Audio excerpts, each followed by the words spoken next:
All right, the next function we're going to talk about is split. And what this is going to do is it's going to take a string of some text, whatever it happens to be, and it's going to break it up into a list of smaller strings or substrings. So the purpose of this is, say we want to perform some kind of operation on each word and do something to it. The best way to do that is to first take your string and break it apart into smaller pieces and then work with those pieces. We'll talk about how to do that later on, but for now, let's just click back over to our editor here, and we're going to take a string of text. We'll just say message, and we'll set that equal to something simple. We'll just say, hello, how are you today? Very simple.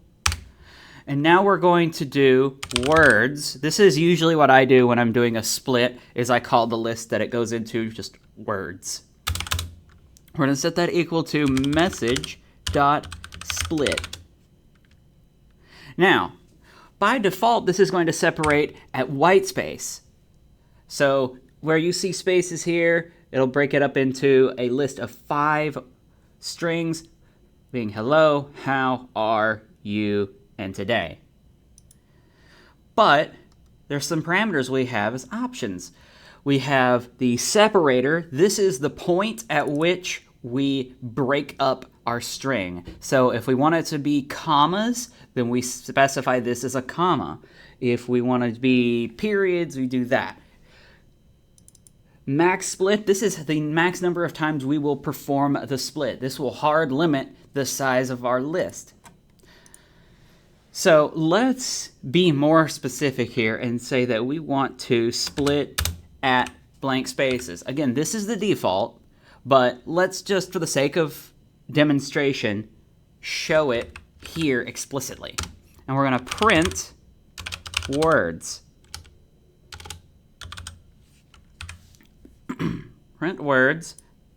Let's run our code, and you see hello, how are you, and today. These are all separate things. And so that's really all there is to the split function. You're going to be doing this a lot if you're working with a string and you want to mess with all the words and do different things to them.